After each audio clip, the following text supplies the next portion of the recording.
बिस्मिल्लाहिर्रहमानिर्रहीम। अस्सलाम वालेकुम डियर स्टूडेंट। आज हम actual yield, theoretical yield, percent yield इनके बारे में सीखेंगे। नंबर वन, यील्ड क्या चीज़ है? तो हमारे पास जो अमाउंट ऑफ प्रोडक्ट बनेगा उनको यील्ड कहा जाता है। वो भले आपने इक्वेशन से कैलकुलेट की हो या आपने प्रैक्टिकली परफॉर्म किया हो तो वो यील्ड कहलाता है। जिस तरह आप डेली लाइफ में कहते हैं कि आपका यील्ड कितना है, कितना पैदावार है, कितना फसल हो चुका है, तो इसी तरह केमिस्ट्री में भी हमारे पास जो प्रोडक्ट मिलता है तो आप अगर इक्वेशन से कैलकुलेट कर दें या अगर आप प्रैक्टिकली एक्सपेरिमेंटली परफॉर्म करें उनको यील्ड कहा जाता है। इनको हम दो हिस्सों में डिवाइड करते हैं। एक है हमारे पास थ्योरेटिकल यील्ड, इनको एमसीक्यूज के लिए याद रखें, इनको रिएक्शन यील्ड भी कहा जाता है और इनको एब्सोल्यूट यील्ड कहा जाता है। ये वो अमाउंट ऑफ प्रोडक्ट है जो हम बैलेंस केमिकल इक्वेशन से यानी कैलकुलेट करते हैं इक्वेशन के थ्रू, यानी हम परफॉर्म नहीं करते, हम सिर्फ थ्योरेटिकली मालूम करते हैं पेपर के ऊपर। दूसरा हमारे पास है, नाम से जाहिर है, एक्चुअल यील्ड, जो एक्चुअली हमें ऑब्टेन हो, जो हम परफॉर्म करने के बाद जो हमें मिल जाता है, जो एक्सपेरिमेंट करने के बाद हमें मिल जाता है, जो हम प्रैक्टिकली परफॉर्म लेते हैं, तो इस अमाउंट ऑफ प्रोडक्ट को एक्चुअल यील्ड कहा जाता है। मैंने यहाँ पर शॉर्टकट तौर पर AY सिर्फ लिखा है। तीसरा एक और टर्म है परसेंट यील्ड। परसेंट यील्ड क्या चीज़ है? तो इस फार्मूले से हम डिफाइन कर सकते हैं कि हमारे पास रेशो है एक्चुअल यील्ड और थ्योरेटिकल यील्ड के बीच में एंड मल्टीप्लाई बाय 100। इस चीज़ को परसेंट यील्ड कहा जाता है। इनको हम किस लिए यूज़ करते हैं परसेंट यील्ड को? इनसे हम रिएक्शन के एफिशिएंसी को भी चेक कर लेते हैं कि रिएक्शन कितने प्रॉपर तरीके से परफॉर्म हो चुकी है और जिसने ये प्रैक्टिकल परफॉर्म किया है, ये एक्सपेरिमेंट परफॉर्म किया है, वो कितना एक्सपर्ट है, उनका कितना स्किल है। तो ये मुख्तलिफ प्रेडिक्शन जो है हम इनके परसेंटेज से कर सकते हैं। तो हमने क्या सीखा?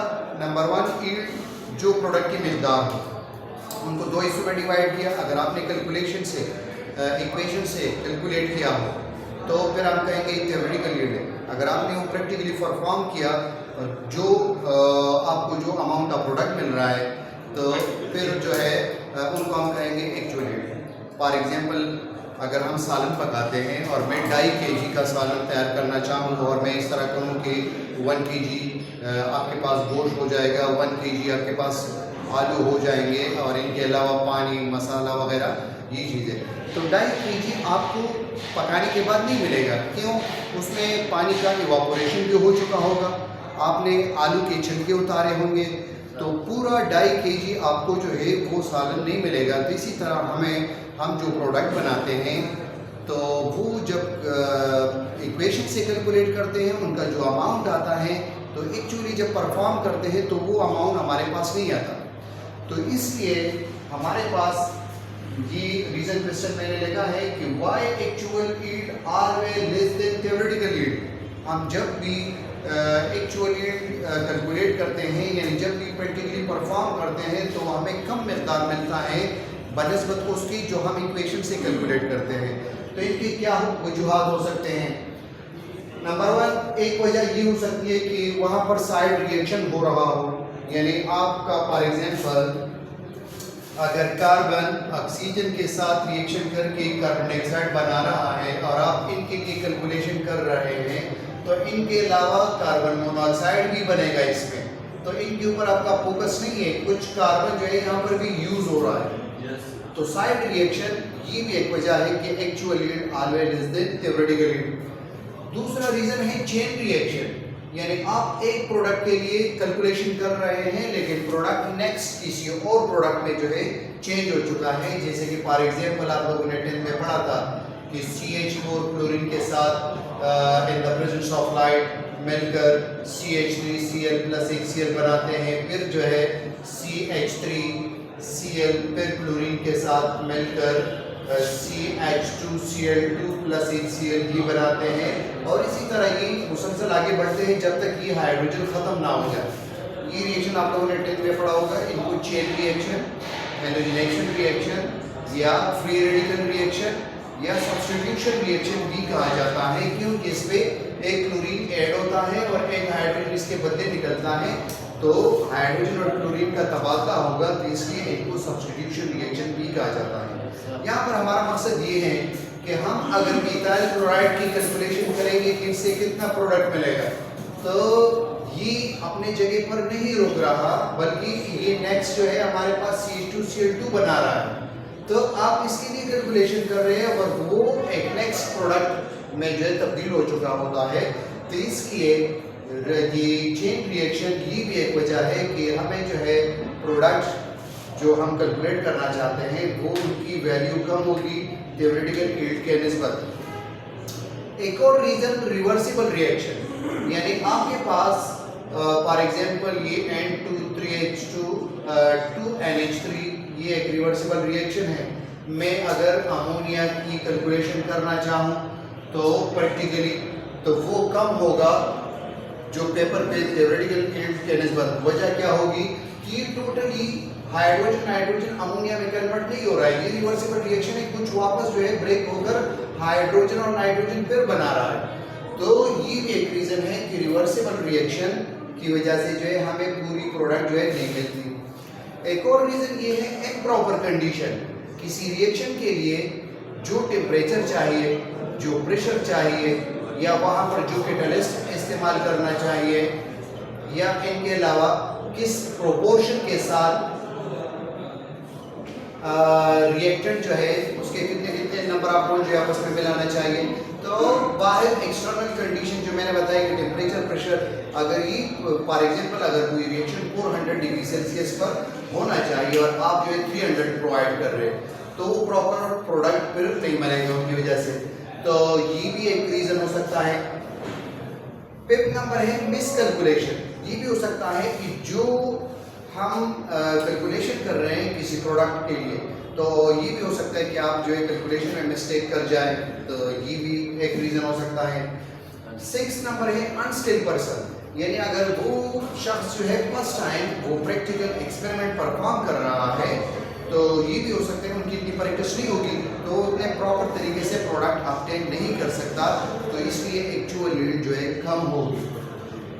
एक और रीजन हाइग्रोस्कोपिक रिएक्टेंट, ऐसे सब्सटेंस जो एटमॉस्फेयर से वाटर वेपर को एब्जॉर्ब करे लेकिन अपना फिजिकल स्टेट चेंज ना करे, वो हाइग्रोस्कोपिक सब्सटेंस कहलाते हैं। जिस तरह आप लोगों ने मेडिसिन के जो टेबलेट होते हैं उनके बोतल में देखा होगा, छोटी सी पाउच होती है, तो वो हाइग्रोस्कोपिक सब्सटेंस होते हैं, वो वाटर वेपर को एब्जॉर्ब कर लेते हैं और टेबलेट को फूलने से बचाते हैं, उन्हें तोड़ने से बचाते हैं। यानी जो मेडिसिन होते हैं उनके टेबलेट वाटर वेपर एब्जॉर्ब नहीं करते, उससे पहले वो पाउच खुद ही एब्जॉर्ब कर लेता है।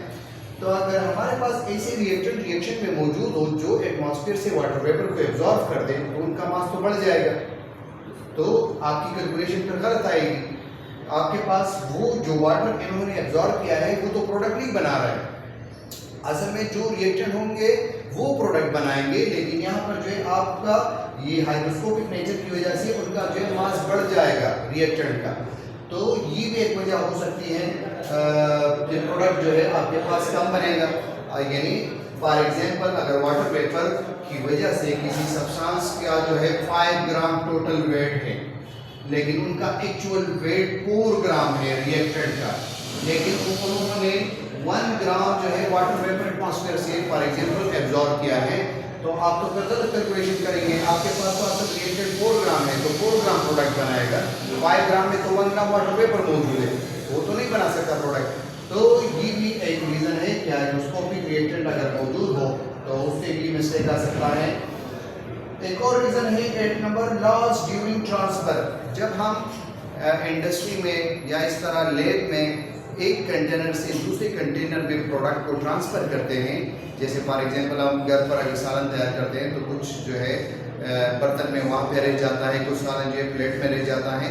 इस तरह एक कंटेनर से दूसरे में जब प्रोडक्ट हम ट्रांसफ़र करते हैं तो कुछ ना कुछ वहाँ पे मिस हो जाता है, ज़ाया हो जाता है, लॉस हो जाता है। तो कुछ प्रोडक्ट ड्यूरिंग ट्रांसफ़र जो है ज़ाया हो जाता है, तो इनकी वजह से भी एक्चुअल यील्ड कम हो जाता है थ्योरेटिकल यील्ड के निस्बत। एक और रीज़न है लॉस ड्यूरिंग प्यूरिफिकेशन। जब हम किसी चीज़ को साफ़ करते हैं, प्रोडक्ट को साफ़ करते हैं, फॉर एग्जांपल डिस्टिलेशन का प्रोसेस हो तो उसमें जो है कुछ इवापोरेशन हो जाएगी, लॉस हो जाएगा। इस तरह फिल्ट्रेशन, अगर हम किसी प्रोडक्ट की जो है फिल्ट्रेशन करते हैं तो कुछ फिल्टर पेपर के साथ छपक जाएगा, कुछ जो है नीचे गिर जाएगा, तो उसमें भी एक्चुअल प्रोडक्ट जो है कम आएगी। इस तरह क्रिस्टलाइजेशन के प्रोसेस में या फॉर एग्जांपल वॉशिंग के प्रोसेस में अगर प्रोडक्ट में इम्प्योरिटी मौजूद है और उनकी हम वॉशिंग करें तो उससे इम्प्योरिटी गिरने के साथ साथ उसका कुछ प्रोडक्ट भी गिर सकता है। जैसे फॉर एग्जांपल अगर हम घर पर सिर्फ चावल को जो है वॉश करें कि उससे जो है जो भूसा वगैरह अगर उसमें मौजूद हो तो पानी के साथ चला जाए, तो जैसे आप उसको पहनते हैं पानी के थ्रू तो उससे कुछ चावल भी गिर सकते हैं। तो इसी तरह जब हम फिल्ट्रेशन का प्रोसेस करते हैं या जब हम वॉशिंग करते हैं तो हमारे साथ जो है क्या पेश आएगा कि वो प्रोडक्ट जो है वो भी कुछ ना कुछ ज़ाया हो सकता है। तो ये भी एक रीज़न है कि हमारे पास एक्चुअल यील्ड कम होगा थ्योरेटिकल यील्ड के निस्बत। अब हम ये सीखेंगे कि न्यूमेरिकल के थ्रू हम किस तरह परसेंट यील्ड जो है मालूम कर सकते हैं। ये हमारे पास कॉपर कार्बोनेट है और कॉपर कार्बोनेट डिकम्पोज होने पर क्यूप्रिक ऑक्साइड और कार्बन डाइऑक्साइड जो है ये बनाते हैं। हमारे पास क्वेश्चन ये है कि अगर कॉपर कार्बोनेट का 24.4 ग्राम को डिकम्पोज किया जाए, यानी उन्होंने प्रैक्टिकली ये परफॉर्म किया है, तो इससे 13.9 ग्राम हमें प्रैक्टिकल यील्ड यानी एक्चुअल यील्ड ये हासिल हो रहा है। आप इनकी जो है परसेंट यील्ड कैलकुलेट करें। तो परसेंट यील्ड के लिए हम क्या करेंगे, परसेंट यील्ड का फार्मूला है हमारे पास actual yield divide by theoretical yield. तो प्रैक्टिकल यील्ड तो हमारे पास मौजूद है एक्चुअल यील्ड, लेकिन हमारे पास थ्योरेटिकल यील्ड नहीं है, तो इसलिए हम इक्वेशन से जो है इनको कैलकुलेट कर देंगे। ये 124 ग्राम पर मोल जो है ये हमारे पास कॉपर कार्बोनेट का मोलर मास है, यानी 64 कॉपर का, 12 जो है कार्बन का, ऑक्सीजन का 16 और यहाँ पे 3 मौजूद है, तो टोटल 124 ग्राम पर मोल। इससे जो है क्यूप्रिक ऑक्साइड का 80 ग्राम पर मोल ये बन रहा है।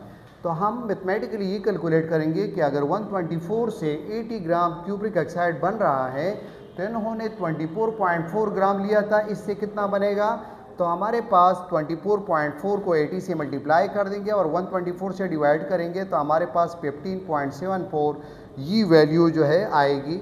ये है थ्योरेटिकल यील्ड, क्योंकि इनको हमने बैलेंस इक्वेशन से कैलकुलेट कर लिया। अब हमारे पास एक्चुअल यील्ड, थ्योरेटिकल यील्ड ये दोनों मौजूद है, तो हम फार्मूले में इनको जो है पुट कर सकते हैं। तो 13.9 ग्राम ये प्रैक्टिकल यील्ड, इसको डिवाइड किया 15.74 ग्राम से और मल्टीप्लाई बाय 100 तो हमारे पास 88.3% ये परसेंट यील्ड की वैल्यू आ गई।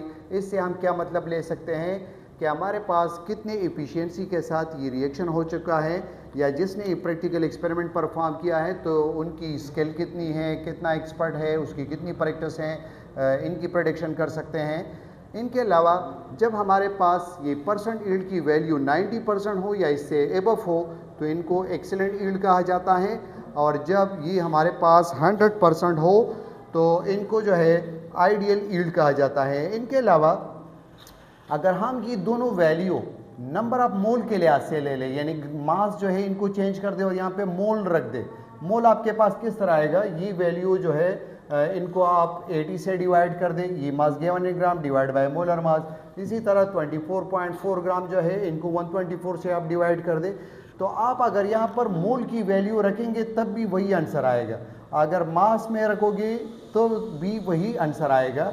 तो आप आसानी के साथ जो है मास यूज़ कर सकते हैं। Thank you.